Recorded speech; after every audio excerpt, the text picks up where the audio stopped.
अब यहीं पे रुक जाओ, ठीक है, वहाँ सब ठीक चल रहा था, धा पे फिर गड़बड़ हुआ, है ना।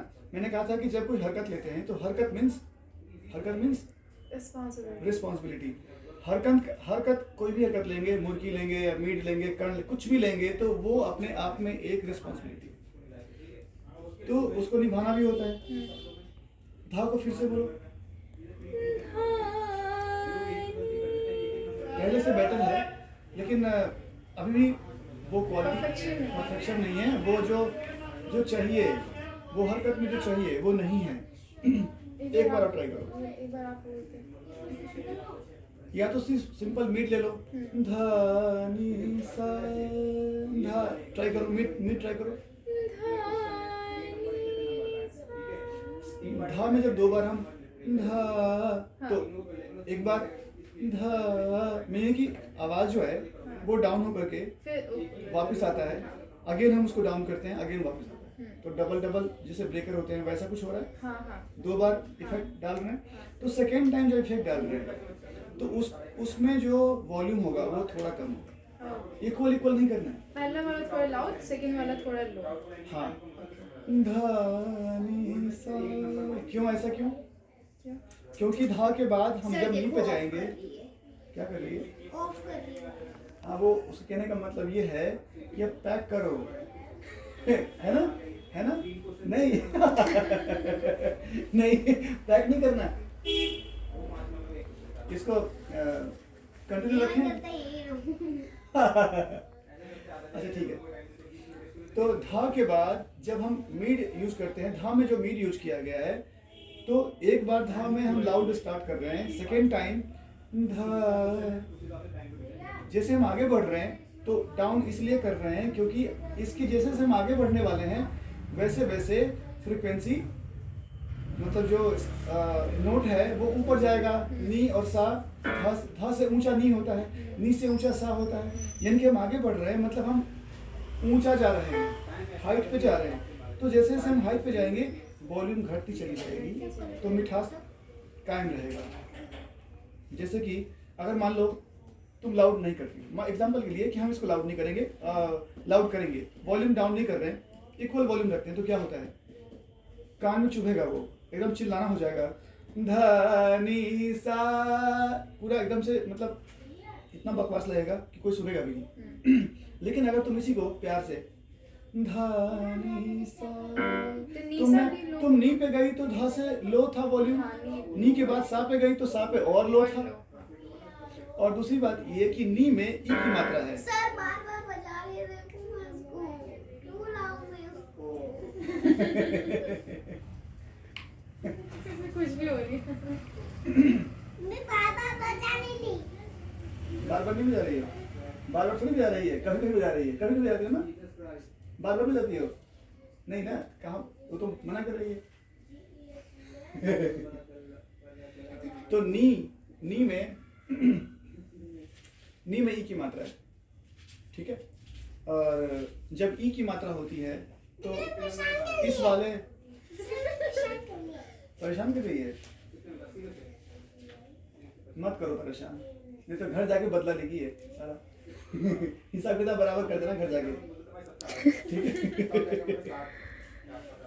चलो मम्मी आ गई, इसको सारे गामा पाधा नी तक पहुंचते हैं, तो इन 7 शुद्ध स्वरों में 2 बार ऐसा मौका होता है, 2 बार ऐसा होता है जब साउंड में नजल इफेक्ट आएगा ही आएगा। कहाँ पे? नी और सा। सबसे पहले नजल साउंड कहाँ पे आएगा, सोच के बताओ। सा में आएगा, रे में आएगा, गा में आएगा, तो कहाँ आएगा? माँ में आएगा, माँ पे नहीं आएगा। थोड़ा कोई इंसान नाक को बंद करके माँ बोल सकता है? तुम एक काम करो, एक ऐसा नाम जिसमें माँ लगा हुआ हो, किसी का भी, ममता या कोई भी ऐसा नाम जिसमें कहीं माँ हो, तो नाक को बंद करके उस इंसान का नाम लो जिसका नाम में कहीं ना कहीं माँ का यूज किया गया है। मनोहर, मनोज, ममता, मोहन, या बीच में कहीं माँ लगा हो। ट्राई करो, मोहन बोल के दिखाओ। नाक को बंद करके मोहन बोलो। मोहन। क्या हो रहा है? माँ वियर्ड साउंड कर रहा है है ना? अगर बीच में माँ हो, नमक नमक बोल के दिखाओ। नमक बोलो, तो नमक नहीं बोलूँ बोलो। प्रैक्टिकली याद रहेगा ना, नमक बोलो। नमक। कुछ अजीब लग रहा है? देखो हाँ, ऐसा। माँ ऐसा लग रहा है थोड़ा डाउन हो रहा है।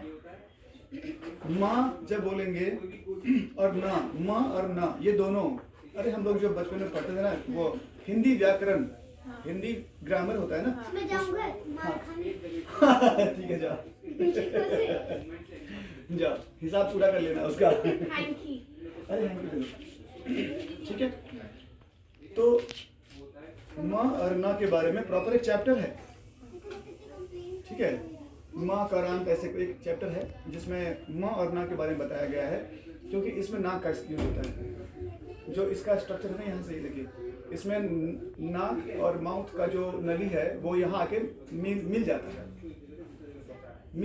यहाँ करके एक ही हो जाता है। सांस लेने के लिए जब हवा अंदर जाती है और जब खाना खाते हैं तो माउथ से आता है, तो यहाँ पर दोनों यहाँ मिल जाती हैं। तो अगर तुम पानी पीती हो चाहे खाना खाती हो, तो कुछ सेकंड के लिए, जब तक वो खाना या पानी पास हो रहा है, जितने सेकंड में, उतने सेकंड के लिए सांसों का जो रास्ता है वो ब्लॉक हो जाता है। पता है तुमको? नहीं पता है? तुमने अगर लगातार ग्लास में पानी पीती रहो हाँ, तो होता है ऐसा। तो जब अगर बहुत देर तक पीती रहोगी फिर छोड़ोगी तो हाँ, क्यों? सांस रुकी हुई थी, ब्लॉक होती है। सांस ब्लॉक हो रही है। तो माउथ का सांस तो नाक से ले रहे थे और खाना पीना माउथ से हो रहा था, तो फिर सांस क्यों नहीं ले पा रहे थे? खाते समय या जब जिस वक्त हम कुछ निगलते हैं तो सांस क्यों बंद हो जाती है? क्योंकि दोनों यहाँ पे कनेक्टेड हैं, कनेक्टेड है, पता है। ठीक है।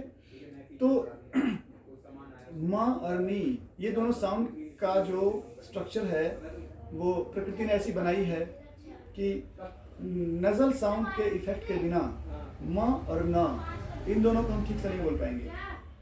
जब हम ओम बोलते हैं ना, ऐसे योगा वगैरह में सिखाते हैं ना ओम बोलना, तो जब आम में लास्ट में माँ होता है, तो अगर हम माँ को ठीक से बोलते हैं तो नाभि से लेकर के जो वाइब्रेशन शुरू होती है वो नाक का जो ये पॉइंट है ना, ये पॉइंट यहाँ पे वाइब्रेशन होता है। और अगर वो नहीं हो रहा है, इसका मतलब हम कुछ गलत कर रहे हैं, ठीक है। तो सारे गामा पा नी में 2 बार नजल साउंड आना चाहिए, माँ और नी, ठीक है। जैसे कि अगर हम किसी को, मान लो कि हम गाय का बछड़ा, गांव में जाके देखो कि वो गाय का बछड़ा माँ कैसे बोलता है, पता है? कभी सुना है? हाँ, सुना है, बोलते हैं, सुना है। वो जो माँ की आवाज है वो नजल साउंड है उसके अंदर। अगर हम नाक को बंद करके माँ बोलेंगे, माँ को पुकारेंगे घर में, तो अजीब लगेगा, बहुत ही खराब लगेगा। तो जब भी हम माँ बोलते हैं कहीं पर भी, तो माँ कैसे बोलना है, जरा बोल के दिखाओ। सा रे गा माँ, माँ बोल के दिखाओ, पूरा सा से शुरू करो। सा रे गा मा। ध्यान से, यहाँ पर केयरफुली, फिर से बोलो। सा रे गा मा। गलत है ये, सही। इसको ठीक कैसे करेंगे? एक तो होता है मान लो मैसी शॉर्ट में, देखो अगर गलत होगा तो कैसे होगा? सा रे गा मा, ये गलत है। मा गलत है, सही कैसे होगा? मा नजल, सा रे गा मा, माँ सही है, मा मा मा वो गलत है। तो नजल साउंड कैसे आएगा? यहाँ पर इफेक्ट पड़ना चाहिए। वो इंटरनली सबको पता होता है, जो वॉइस, जो इंसान गा रहा है, बोल रहा है, उसको पता होता है कि माँ का साउंड कैसे आएगा। जैसे माँ के ऊपर एक बिंदी लगी होती है, माँ वो क्या होता है, अर्थ चंद्र बिंदी बोलती है, चंद्र बिंदु होता है ना, जैसे माँ लिखते हैं तो ऊपर में ऐसे होता है ना, ऊपर में बिंदी लगते हैं, तो उसको कैसे प्रोनाउंस करते हैं? माँ। माँ बोलेंगे तो नजल साउंड आएगा उसमें। नी के साथ भी यही होता है, जो माँ के साथ हो रहा है, तो पहले माँ को ठीक करेंगे फिर नी को ठीक करेंगे। देखो, सा रे गा मा, नॉट मा, गलत हो जाएगा। मा सा रे गा मा, सा रे और थोड़ा, हाँ, मा। यहाँ पर बहुत ही केयरफुली सीखने की ज़रूरत है, ध्यान देने की ज़रूरत है। मा पा धा। अब यहाँ पर फिर नी पे कैसे करेंगे? नी बोल के दिखाओ।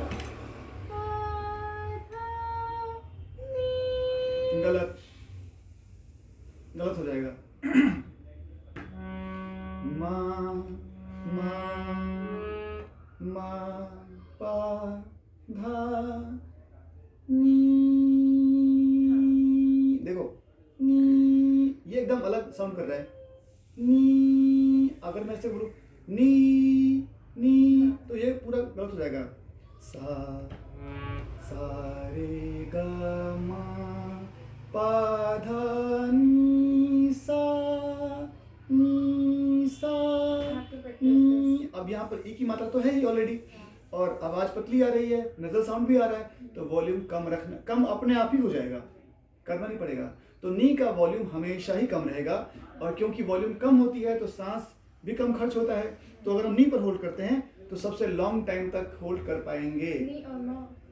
माँ पर तो थोड़ा बहुत, माँ में ई की मात्रा है नहीं। माँ के कंपैरिजन नी में ज्यादा नी होल्ड कर पाएंगे। पूरे सा से लेके नी तक में नी पे सबसे ज्यादा देर तक कोई भी इंसान आसानी से होल्ड कर सकता है, क्योंकि उसमें सांस खर्च कम होता है। सांसों का जो एक्सपेंस है, जो कंज्यूम कर, हम जो सांसों को जो कंज्यूम कर रहे हैं, जो एयर को हम कंज्यूम कर रहे हैं, कंजम्पशन जो है वो एयर का, वो काफ़ी कम है, क्योंकि एक तो वॉइस लो है, ऊपर से ई की मात्रा है, तो मुंह भी छोटा हो जाता है वहाँ पे, मतलब आवाज़, मुंह पूरा खोला नहीं होता, मुंह बंद रहती है, कम खोलते हैं, और नाक का यूज करते हैं। तो नाक के जो ये होल्स हैं, यहाँ से साउंड आ रहा है, मुंह से तो आ ही नहीं रहा है। तो जब इतने छोटी जगह से साउंड आएगा तो हवा कम निकलेगी, जब एयर कम कंज्यूम होगा तो देर तक सांस टिकी रहेगी। तो होल्डिंग नोट में सबसे ज़्यादा टाइम तक हम होल्ड कर सकते हैं नी पर, लेकिन अगर हमने गलत तरीके से नी को प्रोनाउंस किया तो तब हम देर तक होल्ड नहीं कर पाएंगे। नी पर तभी केवल हम ठीक से होल्ड कर सकते हैं जब नी को नजल साउंड के साथ प्रोनाउंस किया जाए, और इसकी आवाज़, नी की आवाज़ एकदम लगता है कि कोई मशीन की आवाज़ हो, इंसान की आवाज़ ही ना हो। तुम जब सा बोलती हो ना, या कोई जब सा बोलता है तो लगता है कि एक इंसान गा रहा है, लेकिन जब तुम नी को ठीक से बोलोगी, तुमको ऐसा फील होगा जैसे ये हारमोनियम की आवाज़ है, किसी इंस्ट्रूमेंट की आवाज़ है, किसी मशीन की आवाज़ है, इंसान की आवाज़ नहीं है। अगर तुम देर तक सुनोगे तो तुमको समझ में आ जाएगा। और बहुत सारे ग्रेट सिंगर्स हैं भारत में, लीजेंडरी सिंगर्स हैं, उनमें से एक भजन सम्राट है, अनूप जलोटा, नाम सुना होगा तुमने। उन्होंने एक भजन गाया है जिसमें उन्होंने क्या किया है, मतलब स्टाइल है उनका ये कि किसी नोट पे होल्ड कर देंगे गाते गाते, अचानक से गाना गा रहे हैं, भजन गा रहे हैं, भगवान कृष्ण के भजन है, मैया मोरी मैनी माखन खायो। अब मैया मोरी, अब मोरी में क्या ई की मात्रा है, अगर मैया मोरी पे री पे अगर होल्ड कर दिया, देर तक सांस रोक लिया, तो ई पे सांस रोकना बहुत आसान है, और बहुत देर तक सांस रोका जा सकता है। ठीक है, तो वहाँ पर वो क्या कर रहे हैं कि वो सांस रोक के दिखाते हैं, एक नोट, कोई नोट पकड़ लेते हैं और उस नोट पे सांस रोक देते हैं बहुत देर तक, और जब तक ऑडियंस में सारे के सारे ऑडियंस तालियों की गूंज उनके वहाँ जब तक गूंजेगी नहीं उस पूरे एनवायरनमेंट में, तब तक वो सांस रोक के रखते हैं। यानी कि वो ऑडियंस भी सोच रहे हैं कि अरे इतनी देर तक सांस कैसे रोक लिया, एक इंसान नहीं कर सकता है, एक आम इंसान के बस का नहीं है कि सांस को ऐसे रोका हुआ है। तो वो देर तक सांस को रोका हुआ है, सांस रुकी हुई है, और ऑडियंस लास्ट में ताली बजाने लग जाती है, तब वो सांस छोड़ते हैं, फिर वो नोट चेंज करते हैं वहाँ पे। तो अचानक से मैंने सोचा कि एक इंसान ऐसे कैसे कर सकता है, इतनी देर तक सांस रोकना कितना मुश्किल काम है। तो मैंने जब नोटिस किया तो मैंने क्या देखा कि ऑडियंस को पता नहीं चल रहा है। अगर ध्यान से देखो तो उन्होंने क्या किया था, हारमोनियम पे जिस जगह पे होल्ड करना था उसी बटन को दबा करके रखा हुआ था, और अपनी आवाज़ में उन्होंने रोका हुआ था होल्डिंग नोट पे, और हारमोनियम की आवाज़ और उनके अपने गले की आवाज़, इन दोनों को उन्होंने इस तरीके से मैच कराया कि बीच में वो आराम से सांस ले रहे थे रुक करके, और इसकी ये चालू था, हारमोनियम चालू है और वो बंदा सांस ले रहे हैं, और किसी को पता नहीं चला कि वो कब गाना बंद कर चुके हैं, और हारमोनियम की आवाज़ है, वो उनकी आवाज़ ही नहीं है। लोगों को लगा कि उनकी आवाज़ है, लेकिन वो हारमोनियम की आवाज़ थी और वो आराम से सांस ले रहे थे। और फिर बीच में उन्होंने ऐसे पकड़ा जैसे कि किसी को पता ही नहीं चला कि बीच में जो गैप था उन्होंने सांस लिया। किसी को बिना पता लगाए पता लगा ही नहीं कि वो सांस ले रहे थे। तो कैसे किया इन्होंने ये चीज़? अपने आप में ये मैजिक लगता है। ये हर किसी के बस का नहीं है। टेक्निक होगी। टेक्निक यही है कि अपनी आवाज़ को ऐसा कर लो कि लोगों को दूर से सुनने में लगे कि हारमोनियम की आवाज़ है। मैं ट्राई करके देखता हूँ, हालांकि मैंने कभी किया नहीं, मैं भी देखता हूँ। सपोज नहीं है हो सकता है तुमको लगे, अगर तुम ना देखो खाली सुनो, अगर मान लो ऑडियो कैसे ऑडियो है ना, तो तुमको शायद लगेगा कि ये कैसे हो गया, ये मतलब ये किसकी आवाज़ है, ये इंसान की आवाज़ है कि मशीन की आवाज़ है ना? ट्राई करके देखते हैं।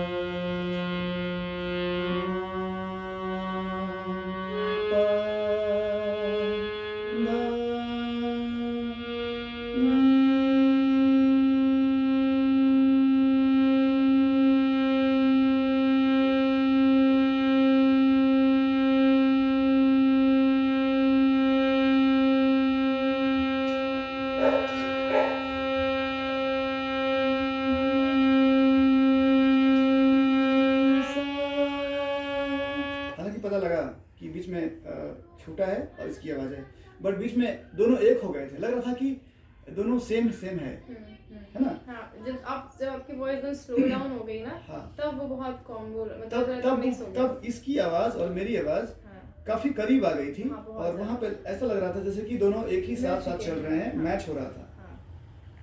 ठीक है, अब मैं इसको लाउड कर रहा था और अपनी आवाज़ को डाउन कर रहा था। उन्होंने ऐसे कुछ किया था कि इसको बढ़ा दिया, इसको हटा दिया। अब ये इसमें जाके मर्ज हो गया और पता नहीं चला कि ये इनकी आवाज़ कौन सी, इनकी आवाज़ कौन सी है। तो मुझे लगा कि ये एक मैजिक जैसा है और ये वाकई में अगर कोई कर पाता है तो ये मैजिक है। हालांकि मुझसे नहीं हुआ, मुझे पता है, बट ये एक बहुत बड़ी कलाकारी है। ठीक है, तो यहाँ पर क्या हो रहा है, तुम धा बोल रही हो, धा के बाद नी पे जाना है, नी को वॉइस को लो करना है। तो धा में जब डबल इफेक्ट आ रहा है ना, तो सेकंड इफेक्ट जो है उसको डाउन कर दो थोड़ा सा, और उसके बाद नी पे जाएंगे तो ऑटोमेटिकली डाउन हो जाएगा, सा पे जाएंगे तो और डाउन हो जाएगा। तब वो मैचिंग हम कह सकते हैं कि अब ये मैच हो गया।